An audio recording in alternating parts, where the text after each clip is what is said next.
Hello dear friends, कैसे हो आप लोग। आई होप कि आप लोग स्वस्थ और मस्त होंगे। आज मैं आप लोगों को यूपी डीएलएड का थर्ड सेमेस्टर का जो हम लोगों का सेकंड पेपर है वो है समावेशी शिक्षा का।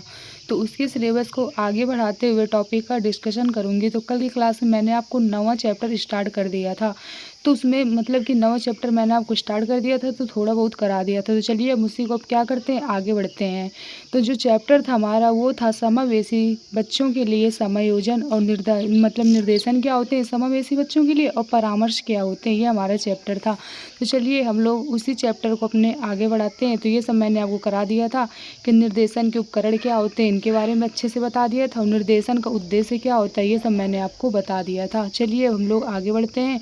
आप लोग क्या करिए, नोट्स बिल्कुल साथ साथ बनाते चलिए और चीज़ों को क्या करिए, समझते चलिए। चलिए अब जानते हैं कि निर्देशन के प्रमुख सिद्धांत क्या होते हैं, इनके बारे में जानते हैं। निर्देशन के प्रमुख सिद्धांत कह रहे हैं कि जीवन भर चलने वाली प्रक्रिया है। जो निर्देशन के सिद्धांत क्या है कि ये क्या है, निर्देशन जीवन भर चलने वाली प्रक्रिया। दूसरा कह रहा है कि सर्वांगीण विकास से संबंधित है। सर्वांगीण विकास का मतलब क्या होता है कि हर तरीके से विकास से संबंधित है, क्योंकि निर्देशन के माध्यम से क्या होता है, निर्देशन के माध्यम से हर तरीके का सलूशन मिलता है।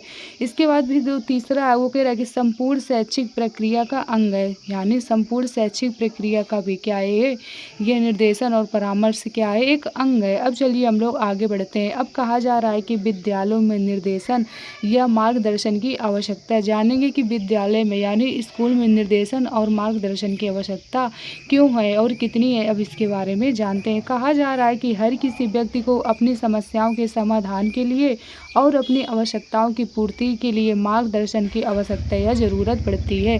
आप लोगों ने खुद देखा होगा कि मतलब आप ही लोग पढ़ते रहोगे स्कूल में, तो कुछ चीज़ें होंगी जो आप लोगों को समझ में नहीं आती होंगी। तो आप लोग क्या करते होंगे, समस्या जो आती होगी तो उसका आप लोग क्या करते होंगे, सोल्यूशन निकालते होंगे। फिर आप लोग के माइंड में आता होगा कि अब टीचर आएंगे तो उनसे हम क्या करेंगे, पूछेंगे अपनी बात को, जो टॉपिक हमें समझ में नहीं आ रहा है या फिर जो क्वेश्चन है उसका आंसर नहीं समझ में आ रहा है, तो आप लोग क्या करते हो, टीचर से पूछते हो ना। तो वही कहा जा रहा है कि हर किसी व्यक्ति को अपनी समस्याओं के समाधान के लिए और आवश्यकताओं की पूर्ति के लिए किसकी ज़रूरत पड़ती है, मार्गदर्शन की ज़रूरत या आवश्यकता पड़ती है। यानी आवश्यकता या ज़रूरत पड़ती है। किसी को भी मतलब कोई भी बात बताए वो अपने हिसाब से मतलब नहीं कर सकता है। तो किसी को भी कोई भी मार्ग ढूंढना होता है तो वो क्या करता है, किसी न किसी की हेल्प लेता है। यानी कोई ना कोई उसे बताता है जो अपने से बड़ा होता है। बताता है कि नहीं बताता है कि किस रास्ते में जाओ, कहाँ पे तुम्हें सही मतलब कहाँ पे कौन सा रास्ता सही है, क्या है। जब बच्चे छोटे होते हैं तो माता पिता जाते हैं बच्चे के स्कूल में एडमिशन कराते हैं, इसीलिए तो कराते हैं ताकि बच्चा क्या करे, चीज़ों को अच्छी तरीके से सीख सके। फिर स्कूल में जाते हैं तो टीचर बताते हैं कि कौन सा रास्ता क्या है। तो वही कहा जा रहा है कि कौन सा रास्ता मतलब सही है, किस रास्ते से जाना है क्या।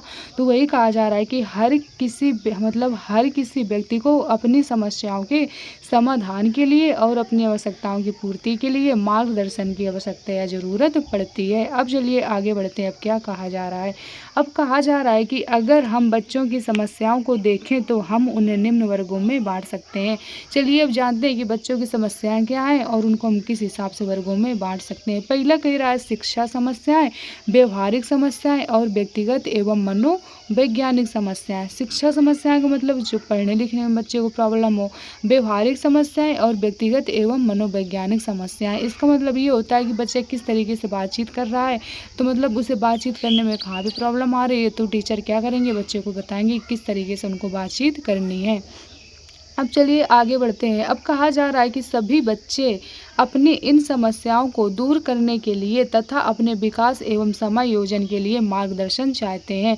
कोई भी बच्चा होगा अगर उसे प्रॉब्लम है, मान लीजिए पढ़ाई में प्रॉब्लम है, कोई चीज़ नहीं समझ में आ रही या फिर उसे बात यानी व्यवहारिक ज्ञान उसके पास नहीं है कि हमें किस तरीके से बात करनी है, क्या करनी है, तो बच्चा सोचेगा ना कि कोई हो जो हमें बताए इन सब के बारे में कि हमें किस तरीके से क्या करना चाहिए। तो वही कहा जा रहा है कि सभी बच्चे इन समस्याओं को दूर करने के लिए तथा अपने विकास एवं समायोजन के लिए क्या चाहते हैं, मार्गदर्शन चाहते हैं। मार्गदर्शन का मतलब क्या होता है, जो उनके रास्ता को क्या करे, बता सके, वही क्या कहलाता है, मार्गदर्शन कहलाता है। यानी जो उनको रास्ता दिखा सके, किनको दिखा सके, बच्चों को दिखा सके। अब चलिए हम लोग आगे बढ़ते हैं। अब क्या कहा जा रहा है, अब कहा जा रहा है कि स्कूलों में मार्गदर्शन निम्न बातों के लिए आवश्यक है। तो चलिए जानते हैं कि स्कूलों में मार्गदर्शन जो होता है किन किन बातों के लिए क्या है, आवश्यक है। पहला कह रहा है शिक्षा संबंधी आवश्यकता, दूसरा कह रहा है व्यवसायिक आवश्यकता, और तीसरा कह रहा है व्यक्तिगत और मनोवैज्ञानिक आवश्यकता। शिक्षा संबंधी आवश्यकता, यही जो मैंने आपको बताया कि बच्चे को पढ़ने लिखने में जो प्रॉब्लम होगी तो वो चाहेगा कि कोई हमें बताए तो क्या हो, हमारी प्रॉब्लम का सलूशन निकल सके। व्यावसायिक आवश्यकता मतलब वो होती है चुनाव के समय आप लोगों ने देखा हो कि नेता लोग जो मतलब चुनाव लड़ते हैं तो वो लोग आते कि नहीं आते वोट मांगने, तो वो यही सब है। ये इसका क्या हो गया, व्यावसायिक आवश्यकता। फिर हो गया व्यक्तिगत और मनोवैज्ञानिक आवश्यकता, यही मतलब सब कि जिसको जो भी अपनी पर्सनल लाइफ में जो भी चीज़ के लिए ज़रूरत है तो क्या उसे कोई मतलब अगर वो सलूशन नहीं निकाल पा रहा है तो कोई उसे क्या करे, मार्गदर्शन या सही रास्ता बताए। अब चलिए हम लोग आगे बढ़ते हैं। अब कह रहा है कि निर्देशन कार्यक्रम की विशेषताएं। तो चलिए जानते हैं कि निर्देशन कार्यक्रम की विशेषताएं क्या होती हैं। अब इनके बारे में जानते हैं। पहला कह रहा है कि निर्देशन सतत चलने वाली प्रक्रिया के रूप में, जो निर्देशन होता है वो क्या सतत चलने वाली प्रक्रिया के रूप में। और दूसरा कह रहा है निर्देशन कार्यक्रम बच्चों की आवश्यकता व रुचियों पर निर्भर होता है। क्या कहा जा रहा है, कहा जा रहा है कि जो निर्देशन होता है ये बच्चों की आवश्यकता व रुचियों पर निर्भर करता है, यानी बच्चे को किस चीज़ की नीड है और बच्चे को कितना इंटरेस्ट है उसी के हिसाब से क्या किया जाता है, निर्देशन दिया जाता है। ठीक, इसके बाद जो अगला पॉइंट है वो क्या कह रहा है, अगला पॉइंट कह रहा है कि शिक्षा के उद्देश्य को प्राप्त करने में, यानी जो शिक्षा है यानी एजुकेशन है तो उसका क्या एम है यानी क्या उद्देश्य है, उसको भी प्राप्त करने में किसकी ज़रूरत पड़ती है, निर्देशन कार्यक्रम इसलिए चलाए जाते हैं। यानी इसीलिए क्या होता है, निर्देश मतलब दिए जाते हैं कि इस तरीके से बच्चे की क्या हेल्प हो सके। अब चलिए आगे बढ़ते हैं। अगला पॉइंट कह रहा है कि निर्देशन सेवाएं बच्चों की आवश्यकता व समस्याओं को समझकर उनका निदान निकाल सके। निर्देशन सेवाएं यही मतलब जो प्रॉब्लम है किसी को तो उनकी क्या करे, उनकी मतलब समझ सके प्रॉब्लम को, और निदान का मतलब क्या होता है कि उनकी प्रॉब्लम का सलूशन निकाल सके, किसके माध्यम से, निर्देशन के माध्यम से। अगला जो पॉइंट है वो कह रहा है भावी जीवन की तैयारी में सहायता प्रक्रिया के रूप में। भावी जीवन का मतलब क्या होता है कि आगे आने वाली लाइफ में, मतलब आगे आने वाली लाइफ यानी फ्यूचर की लाइफ की तैयारी में सहायक प्रक्रिया के रूप में। तो वहाँ पर भी क्या हो, मतलब वहाँ पर भी निर्देशन काम आता है। जब अभी से मान लो चीज़ों को समझोगे आप लोग तो समझोगे क्या गलत है क्या सही है, तो इन सब का क्या होगा आपके आगे आने वाली लाइफ में भी इसका इफेक्ट पड़ेगा, यानी इसका बहुत ज़्यादा प्रभाव पड़ेगा। ठीक, अब चलिए हम लोग आगे बढ़ते हैं।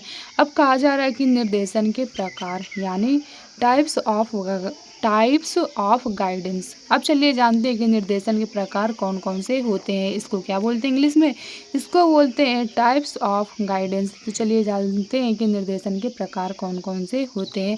पहला कह रहा है व्यक्तिगत निर्देशन, पहला क्या कह रहा है, व्यक्तिगत निर्देशन।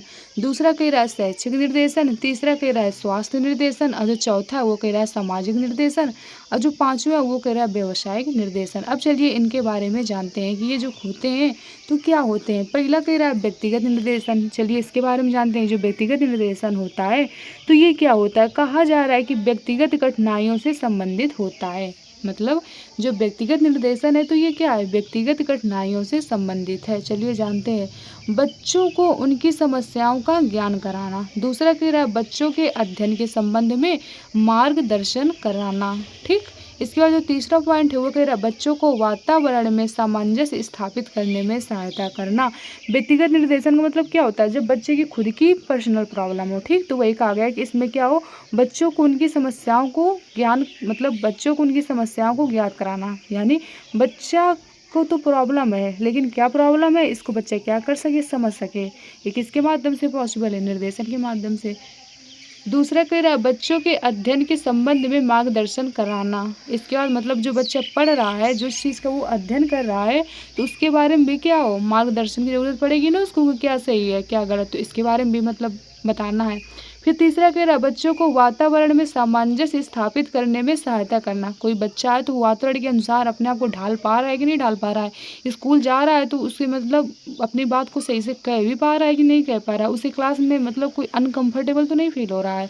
इस हिसाब से मतलब बच्चा क्या कर सके, मतलब वहाँ पर उसे कोई भी दिक्कत ना हो, अपने आप को क्या करे, वातावरण के अनुसार क्या कर सके, ढाल सके। तो ये सब किसके माध्यम से पॉसिबल है, निर्देशन के माध्यम से ही पॉसिबल है कि किस तरीके से मान लो बच्चा बैठे, किस तरीके से क्या करे, ये सब कौन बताता है? टीचर ही तो बताते हैं, तो वही कहा गया है। अब चलिए जानते हैं, आगे बढ़ते हैं। अब जो आ रहा है वो आ रहा है शैक्षिक निर्देशन। तो चलिए जानते हैं कि जो शैक्षिक निर्देशन होता है ये क्या होता है। इसमें कह रहा है कि शिक्षा और अध्ययन से संबंधित होता है। जो शैक्षिक निर्देशन होता है हमारा, ये किससे संबंधित होता है? शिक्षा और अध्ययन से संबंधित होता है। पाठ्य विषयों के चयन में स्कूल में प्रवेश लेते समय, स्कूल में जब प्रवेश लिया जाता है तो पाठ पुस्तक होती हैं तो उनके विषय का चयन नहीं किया जाता है। 8th तक तो मान लीजिए सब कुछ कंपलसरी रहता है कि इतना ही पढ़ना है, लेकिन 9 से फिर हो जाता है कि कोई होम साइंस ले ले तो कोई क्या ले ले, मैथ ले ले, होता है कि नहीं होता है। इसी तरीके से फिर फर्स्ट ईयर इंटर में हो जाता है। तो वही बताया गया है कि शिक्षा और अध्ययन से संबंधित होता है पाठ्य विषयों के चयन में स्कूल में प्रवेश लेते समय। अगला कह रहा है कि बच्चों के भावी जीवन की योजना बनाने में। फिर अगला कह रहा है बच्चों का ज्ञान अर्जन तथा अध्ययन की विधियां बताना। बच्चों को भावी जीवन का मतलब ये होता है कि आगे आने वाली लाइफ के लिए क्या करना, तैयार करना बच्चों को, कि वो आगे आने वाली लाइफ जो है तो उसका जो भी प्रॉब्लम है तो बच्चे क्या कर सकें, उनको आसानी से सलूशन निकाल सकें। फिर अगला जो पॉइंट है वो कह रहा है कि बच्चों का ज्ञान अर्जन तथा अध्ययन की विधियां बताना। यानी बच्चा ज्ञान तो अर्जित कर रहा है और अध्ययन कर रहा है तो मतलब कितनी अच्छे तरीके से कर ले, कितनी सरल भाषा में कर ले, ये भी क्या होता है, बताना पड़ता है। कि मतलब बच्चे को कोई भी कठिनाई ना हो, सरल तरीके से चीज़ों को क्या कर सके, वो सीख सके और इंटरेस्ट के साथ सीख सके। अगर उसे मतलब हार्ड विधियाँ बताई जाएंगी, कठिन, तो फिर बच्चा क्या होगा, चीज़ों को नहीं समझेगा, वो दूर भागेगा। इसलिए क्या करना है, सरल भाषा में समझाना है। अब चलिए आगे बढ़ते हैं। अब जो अगला आ रहा है वो आ रहा है स्वास्थ्य निर्देशन यानी हेल्थ गाइडेंस। ये क्या होती है, इसके बारे में जानते हैं। बच्चों की विभिन्न स्वास्थ्य संबंधी समस्याओं को सुरक्षा के लिए निर्देशन देना। यानी स्वास्थ्य निर्देशन का मतलब क्या होता है, जब बच्चे को मतलब कोई भी शारीरिक प्रॉब्लम हो, ठीक, ये इसका मतलब ही हो गया स्वास्थ्य। तो मतलब अब चलिए इसको समझते हैं। तो कहा जा रहा है कि बच्चों की विभिन्न स्वास्थ्य संबंधी समस्याओं को सुरक्षा के लिए निर्देशन देना। यानी बच्चों को अगर शरीर में कोई प्रॉब्लम है तो उसको क्या करना है, बताना है, ठीक, और उससे मतलब बताना है कि वो किस तरीके से क्या कर सके, अपने मतलब जो भी प्रॉब्लम है तो उसका सलूशन निकाल सके। अगला कह रहा है सामाजिक निर्देशन। इसमें क्या आ रहा है, इसमें कह रहा है बच्चों को सामाजिक जीवन संबंधी निर्देश देना। यानी बच्चे समाज में किस तरीके से बातचीत कर सके, ये होता है सामाजिक निर्देशन। अगला आ रहा है व्यवसायिक निर्देशन। अब चलिए इसके बारे में जानते हैं। इसमें कहा जा रहा है कि बच्चों को विभिन्न व्यवसायों के चयन में सहायता तथा व्यवसाय करने के तरीके बताना। यानी बच्चे किस तरीके से मतलब व्यापार वगैरह कर सके, इन सब के बारे में बताना बच्चे को, ठीक। अब चलिए आगे समझते हैं। अब आ रहा है निर्देशन की विधियाँ। जो निर्देशन की विधियाँ होती हैं ये क्या होती हैं। कहा जा रहा है कि बच्चों को निर्देशन प्रदान करने की 2 विधियाँ होती हैं। कौन कौन सी होती हैं। पहला कह रहा है बयान्तिक या संपर्क विधि, दूसरा कह रहा है सामूहिक विधि। अब इनके बारे में जानते हैं कि ये क्या होता है। कहा जा रहा है कि विशिष्ट विद्यालयों में निर्देशन व्यवस्था, इनके बारे में जानते हैं कि ये जो विशिष्ट विद्यालयों में निर्देशन व्यवस्था होती है ये क्या होती है। गाइडेंस इन स्कूल लेवल, अब इनके बारे में समझते हैं कि ये क्या होता है। कहा जा रहा है कि एक ही प्रकार की शिक्षण व्यवस्था को सभी कक्षाओं के लिए, दूसरा कह रहा है मतलब कह रहा है कि एक ही प्रकार की शिक्षण व्यवस्था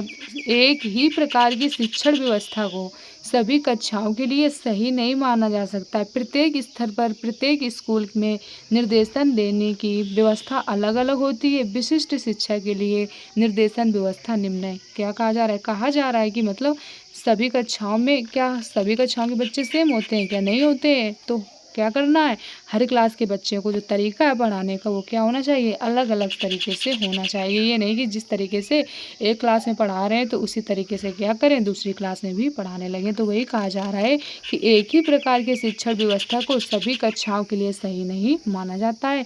प्रत्येक स्तर तथा प्रत्येक स्कूल में निर्देशन देने की व्यवस्था अलग अलग होती है। अब मान लीजिए कोई छोटा बच्चा है तो वो तो क्या करेगा, वो चित्रों के माध्यम से चीज़ों को जल्दी समझेगा, खेल खेल में समझेगा। और जो बड़ा बच्चा है तो क्या वो चित्रों के माध्यम से, उसे तो फिर मतलब थ्योरी बतानी पड़ेगी ना। तो वही कहा गया है कि जिस हिसाब से बच्चा है, जिस हिसाब से क्लास है, तो उसी हिसाब से आप लोगों को क्या करना है, पढ़ाना है, ठीक। सेम मतलब प्रोसेस नहीं अपनाना है कि उसी तरीके से जैसे छोटे क्लास में पढ़ा रहे हैं उसी तरीके से बड़ी क्लास में पढ़ाएं। अब चलिए आगे बढ़ते हैं। अब कह रहा है कि विशिष्ट शिक्षा के लिए निर्देशन व्यवस्था निम्न है। चलिए अब इसके बारे में जानते हैं कि क्या होता है। कहा जा रहा है कि बच्चों की समस्याओं व बच्चों की समस्याओं व आवश्यकताओं को पहचानना कि बच्चे की प्रॉब्लम क्या है और प्रॉब्लम का सलूशन निकालने के लिए आवश्यकता किस चीज़ की पड़ेगी, इसको पहचानना है। दूसरा कह रहा है सभी अधिकारियों के साथ सहयोगी व्यवहार करना, यानी मतलब कोई भी अधिकारी हो तो उनके साथ क्या करना है, सहयोगी व्यवहार करना, मतलब अच्छी तरीके से बातचीत करनी है सहयोग की भावना के हिसाब से। ठीक, अब चलिए आगे बढ़ते हैं। अब कह रहा है कि सभी अध्यापकों का सहयोग प्राप्त करना। ठीक, इसके बाद कह रहा है बच्चों की प्रगति का सतत मूल्यांकन करना। ठीक, सभी अध्यापकों का सहयोग प्राप्त करना, यानी सभी जो टीचर हैं उनका भी क्या हो, सहयोग प्राप्त हो, यानी हेल्प प्राप्त हो। इसके बाद जो कि चौथा है वो कह रहा है बच्चों की प्रगति का सतत मूल्यांकन करना, यानी बच्चों की प्रगति मतलब क्या होता है कि बच्चे उन्नति कर सकें, इसका क्या करना, मूल्यांकन करना है कि बच्चे किस तरीके से मतलब कितना अच्छा कर सकें। अब जो आएगा हम लोगों को आएगा प्राथमिक स्तर पर, अब इनके बारे में जानेंगे। फिर आएगा माध्यमिक स्तर, ये क्या होता है, फिर आएगा उच्च माध्यमिक स्तर, फिर आएगा निर्देशन में प्रधानाचार्य की भूमिका क्या होती है। जो हमारे चैप्टर है वो यही है, निर्देशन। मैंने आपको बताया था निर्देशन मतलब क्या होता है, गाइडेंस, की आप लोगों को किस तरीके से गाइड करना है किस फील्ड में। तो वही मैंने आपको सब बताया कि जो स्वास्थ्य होता है, यानी बच्चा कोई प्रॉब्लम में है, उसकी शारीरिक प्रॉब्लम है तो आप लोग किस तरीके से उसको गाइड करोगे। इसके बाद बच्चे को समाज में बातचीत करनी है तो किस तरीके से करोगे। तो इससे क्या होगा, आप लोग मतलब पढ़ रहे हो लेकिन आप लोग को डेली लाइफ से बिल्कुल कनेक्ट है, आप लोगों को अपने लाइफ के बारे में बहुत चीज़ समझ में आ रही होगी। तो इसलिए आपको क्या करना है, चीज़ों को रटना बिल्कुल भी नहीं है और चीज़ों को क्या करना है, बिल्कुल समझते चलना है, क्योंकि ये जो सब्जेक्ट है वो भी बिल्कुल नया है। इसलिए आपको क्या करना है, चीज़ों को बिल्कुल समझते चलना है। ठीक, तो अब चलिए हम लोग आज की क्लास को क्या करते हैं, यहीं तक रखते हैं, फिर कल की क्लास में मैं आपको आगे बताऊँगी। ठीक, तो आज की क्लास को हम लोग यहीं तक रखते हैं। आप लोग क्या करिएगा, प्रॉपर नोट्स भी बना लीजिएगा, नहीं तो आप लोगों को क्या होगी, प्रॉब्लम होगी, क्योंकि आप लोग क्या करोगे, चीज़ों को फिर रिवीजन नहीं कर पाओगे। इसलिए आपको क्या करना है, नोट्स बिल्कुल बहुत अच्छे तरीके से मतलब बनाना है और साथ साथ क्या करना है, रिवीजन भी करते चलना है। कल मैं आपको बताऊंगी प्राथमिक स्तर पर बच्चों को किस तरीके से मतलब गाइड की ज़रूरत पड़ती है। फिर इसके बाद जब बच्चा माध्यमिक स्तर पर जाता है तब क्या होता है, फिर उच्च माध्यमिक पे जाता है तब क्या होता है, इन सब के बारे में आपको कल की क्लास में बताऊँगी। तो आई होप कि आप लोगों को यहाँ तक की क्लास बहुत अच्छी तरीके से समझ में आई होगी और आपने क्या किया होगा, प्रॉपर नोट्स भी बना लिया होगा। तो आप लोग कमेंट करके बताया करिए कि आप लोगों को क्लास कैसी लगी और वीडियो क्या करिए, दोस्तों तक शेयर करिए जिससे क्या उनकी भी हेल्प हो सके। चैनल को लाइक और सब्सक्राइब करिए जिससे आने वाली नोटिफिकेशन आप लोगों को टाइम टू टाइम मिलती रहे। और अगर अभी तक आप लोग टेलीग्राम चैनल से ऐड हुए तो उससे भी हो जाइए, उसकी जो लिंक है नीचे डिस्क्रिप्शन बॉक्स में पड़ी है, तो वहाँ पर भी आप लोगों को time to time notification PDF और कुछ वगैरह वहाँ पर भी कराई जाती है। तो चलिए आज क्लास को हम लोग यहीं तक रखते हैं। Okay, thank you.